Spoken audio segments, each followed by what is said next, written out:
If you're thinking of moving from working for someone or you're in corporate and you want to start your own business, this is what we're going to talk about today.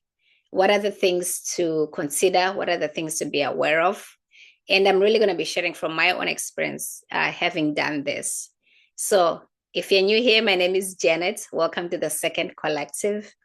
And I want to share this because, there's some things looking back that you wish somebody told you. And I want to share what I went through. So, years ago, I moved from corporate and started a construction management business with my husband. And this happened, I had my 3-year-old daughter, and I just given birth to my middle child, a son. And so a lot was going on at that time. So how I ended up building this business was very different from right now. I'm in the middle of a second business, and how I'm building this one is very different than the first time that I did it. So I just wanted to share you my opinion, and everybody, of course, have different experiences about how they started their business. So this is in regards to the first business that I did. So the first thing that I would like to share with you is that you really need to know why you are building, why you are leaving the job to start the business. And a lot of times what happens, I think, is the fact that we do it out of survival. A lot of times we are pushed into this because of either the work conditions or family situations. And in my case, it was a family situation. I wasn't happy about the job, but it was more of the family situation. I had my daughter who had some medical issues, and then I just given birth to my second child, and I just could not see myself going back to work for anyone because my work schedule was very busy, that I did not have time to be with my daughter as much as I wanted to be. And I knew that I would not be able to spend time with my son as well. So for me, it was survival, right? There was no really strategy apart from the fact that I had wanted to have my own business since I was young. So that was something in me that I knew I would want to start my own thing and do my own thing since I was young. But this situation, my family dynamics really required me to make a move, and really also for my own emotional and mental health, because I was not in a good place, and I needed the schedule to work for my family. I needed to do something that could work for my family. So that was my reasons, right? So you need to know, are you doing this out of survival? Are you starting this business out of survival, or are you starting it out of strategy? Because how you build the business in those two different mindsets is very different for each. And it's good to be aware of it. And there's no shame. In my case, I have no regret for having started. I was who I was at that time. I was going through what I was going through, and it worked, right? We had the business for over 10 years, and it was successful, and it worked. So I was, doing what was best for me. So my word to you, if you're in this place where you're transitioning, you just need to be aware. Am I starting this because I want to leave something behind, some situation, circumstance that you're not happy about?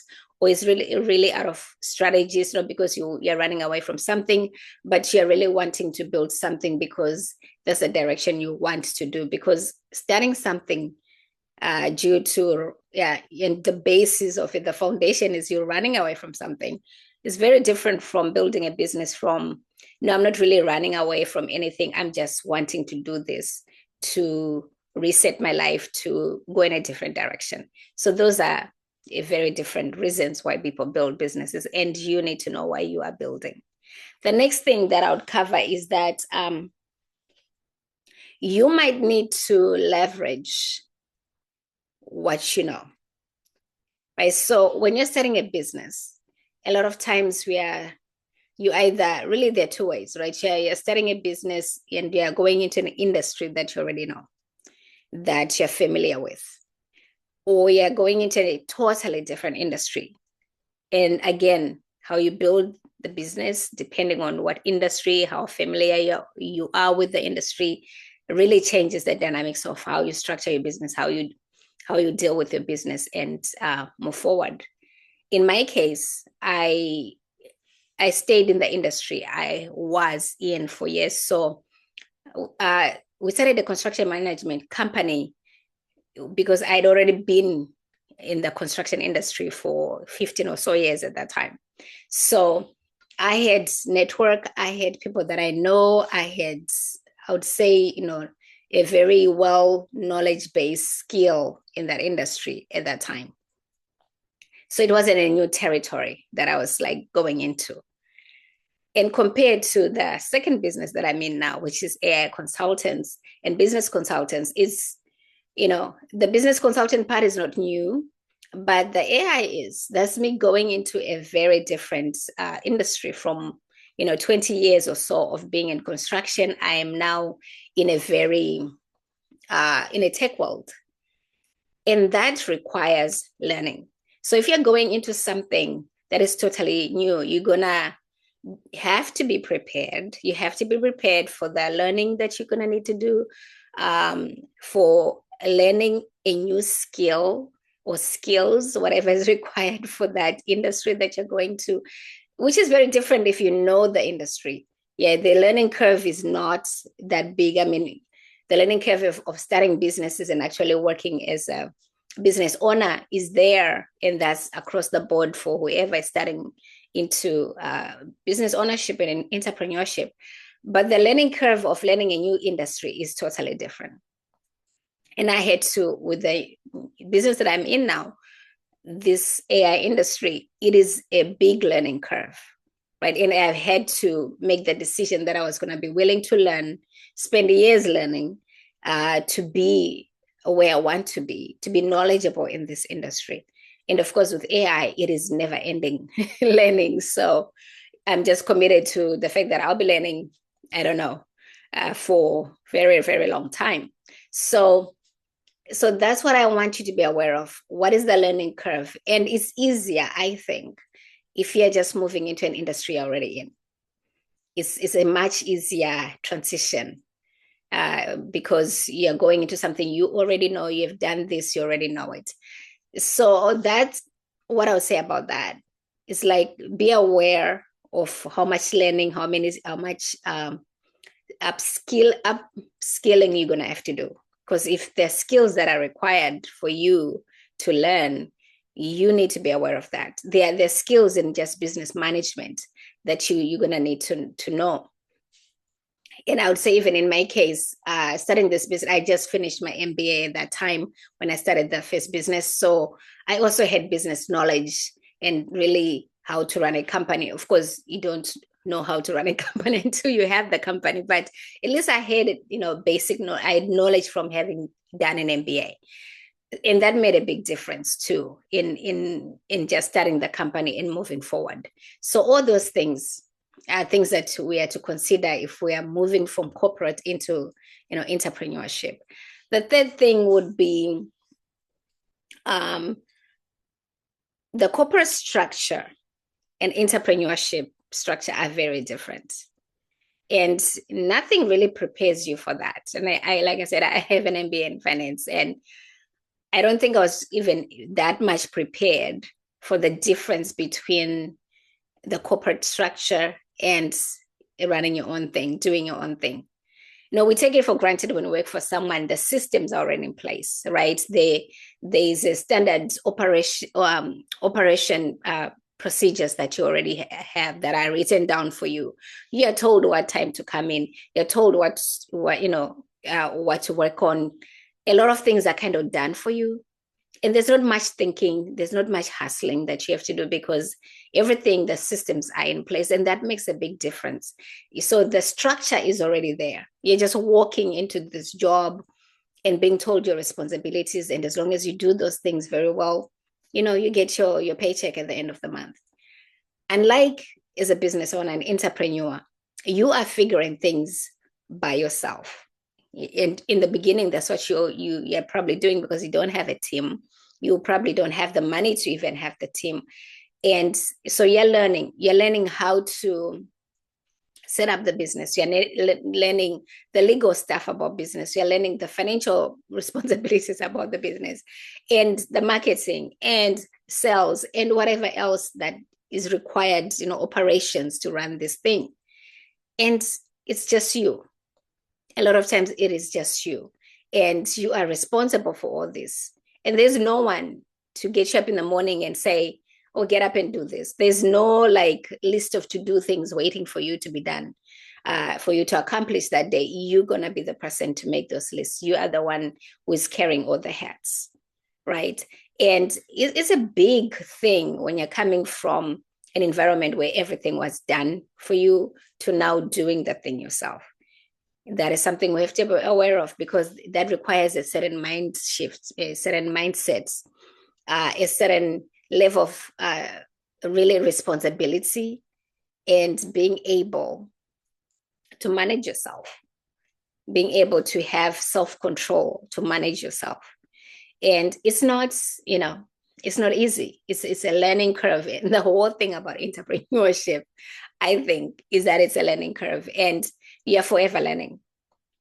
And I do believe there is no other way of like self-development when you talk about self-development in the world in terms of business and careers and stuff. There's no greater way for personal growth and self-development than starting a business.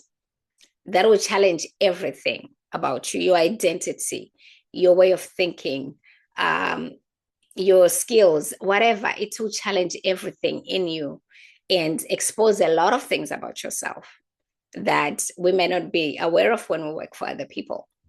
So those are things to be aware of. The other thing is that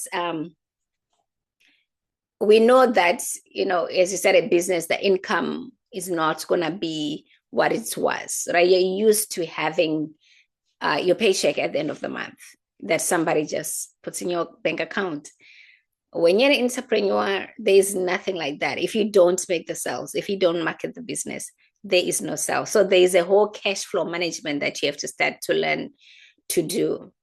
How do you manage cash flow in your business? How do you even get the cash to come in?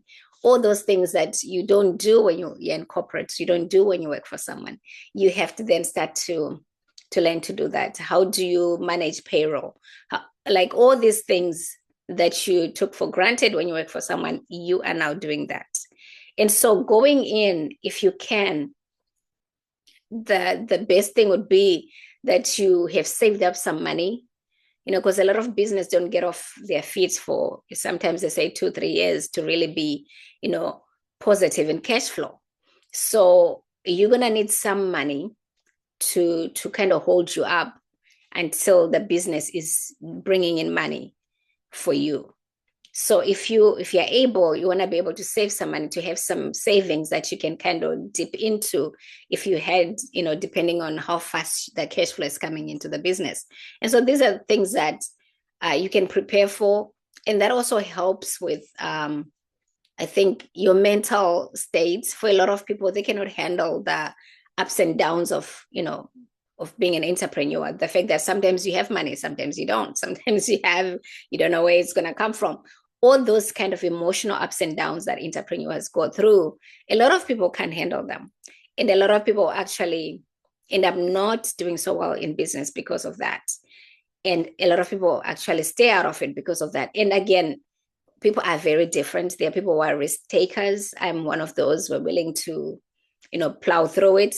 There's some people who just can't handle that emotional pressure, and it's okay because that's your personality, that's who you are.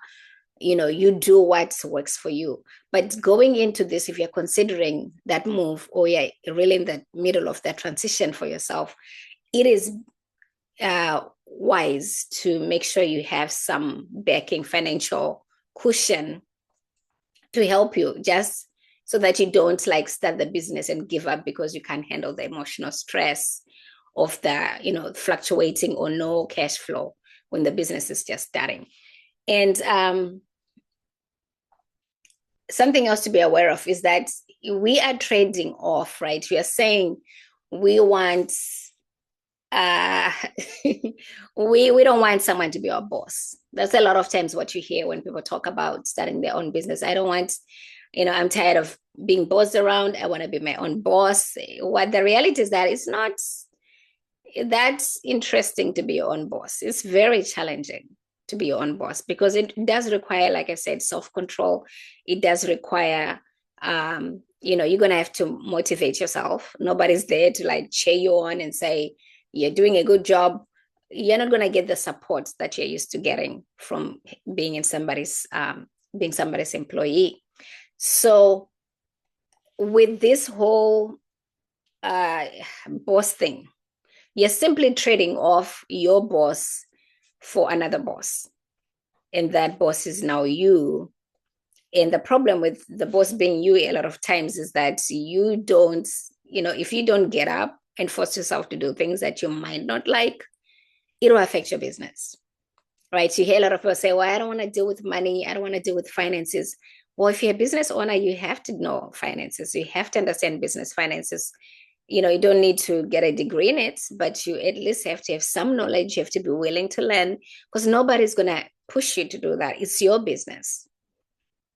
So there's a real mindset shifts that is happening there. And, the boss that you're trading for, you're trading in place for the boss you have. Are you going to be able to handle? And even the other boss is just not you. The other boss is the clients that you have that you're going to have to report to and perform and give them results because they're paying you. So you might be trading one boss for many, many, many other bosses, depending on how many projects you get, right? So it's good to go in knowing that yeah, you might not be reporting to someone like you did with your employer, but you are reporting now to several people that you're doing their projects for. And they are very demanding. A lot of times people are very demanding. So you have to go into this entrepreneurship thing knowing, yeah, I might be trading my one boss, but I might be getting 10 who are probably worse, so so it's just being aware of that. Like, this is a reality. Something else that we want to talk about is the identity shifts that happens when you start a business. And it's not talked about a lot, but honestly, there is some identity work that actually happens that need to happen that you're going to need to work through. And, and a lot of it is very subtle because it's a lot of inner work, things that your belief system, how you see yourself, your self-esteem. So when you work for someone, you're kind of given a role. You are the VP, you are the executive, you are the project manager, whatever you are. So you're kind of given some identity of who you are. And you kind of work in that parameter of that. You identify yourself as, I am this, when you meet people, I work for that person, and I'm this, right? So these are all this subtle identity stuff that we are kind of navigating. But when you start to work for yourself and you're, running your own business, you're no longer the whatever project manager. And a lot of times you're not really even at this level of being a CEO because you're figuring out all this stuff. You are kind of the CEO, you own the business, but you're not at that level mentally or the way you think because you're just starting this thing, right? And it takes a couple of years to kind of get into that role. A lot of times we're starting a business or we have a business, but we work like we are the employee. Our identity has not changed from being employee of someone to now being the business owner. So there's a whole identity shift that needs to happen. Like, you're no longer an employee. That is not your identity anymore. You're now the entrepreneur, the business person, the business owner. And that it requires its own identity, its own level of thinking, its own level of mindsets that are very different from being an employee. And I think a lot of people, we struggle with identity because if you're no longer part of the machine and you're now the machine, it's hard. It is hard. because machines are just, you are just told what to do. And now you are the machine, as in you are the one who has to tell yourself what to do. You're the whole organization, and you're the one who has to discipline yourself and tell yourself what to do. And so it requires a very different way of thinking, and shedding off the employee way of thinking and taking up this entrepreneur identity. And so that's some identity to work that needs to happen. Something else that you also want to consider as you're transitioning, as you're starting this business, or maybe you're 2 years into the business, is that really the season of life that you're in, right? Because I don't think everybody has to be an entrepreneur. I don't believe that. I think people are very different. There are people who are meant to be entrepreneurs, business owners. There are people who are okay, working for someone, and just because they're a business owner doesn't mean making a lot of money more than people work for other people. So there's no wrong to stay employed. There's no wrong to go after, and you're not wrong if you go after and you want to be an entrepreneur. I just think you have to do what works for you, what you are called to. And I feel like entrepreneurs, you just know, a lot of times when you're young that, you want to do something for yourself. I think there's a very strong spirit of independence in a lot of entrepreneurs, the desire for freedom that they have. And I think it's a personality, sometimes just a personality trait that people have. And they just know. Right. So whichever you are is fine. It is good. You are who you are. And God is not, creating people making mistakes. There are reasons why we are who we are. So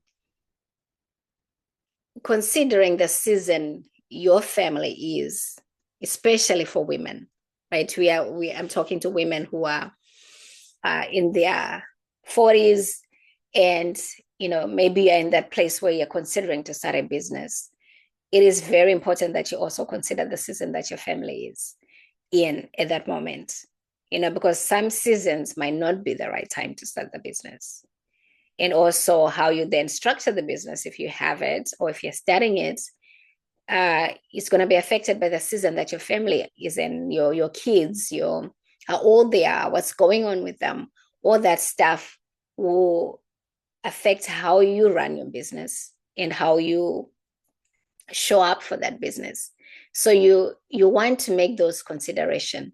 And I really believe, the fact that you should count your costs before you start something, it's important to take notes, to sit down and kind of look through things and count the cost of, okay, I want to do this thing. What is it going to look like? What is happening in my life? What is happening with my kids, if you have kids? And then count the cost, whether this is the way you want to proceed. Because sometimes, entrepreneurship or starting the business might not be the answer, or maybe might not be the answer at that time, right? So we are talking about all this because it's good to go in something being aware of what is to come. I think a lot of times online, there's a lot of noise about, making 7 figures, making 6 figures, making whatever that people promise you that you can make it. Yeah, you can. It's not that you can't make 7 figures or 8 figures. It's just, in this season of life, in your 40s and above, you are kind of trying to build something differently. And that's kind of what we talk about here, is that how do we build differently from what we've done in the past that'll work with us, not just running after the shiny syndrome, shiny object of money. Yeah, money is very important. We want to make a lot of money. But there are other things too to consider in how we make the money and how that affects our lives. So if you found this helpful, please go ahead and subscribe and comment in the comment section. What are your thoughts? Where are you in terms of, do you have a business already in this, second chapter of your life? Do you Are you transitioning to a different business? Are you starting a new business? And what are the challenges that you're facing? I would love to know and to respond to you. So I look forward to your comments, and I'll talk to you soon. Bye.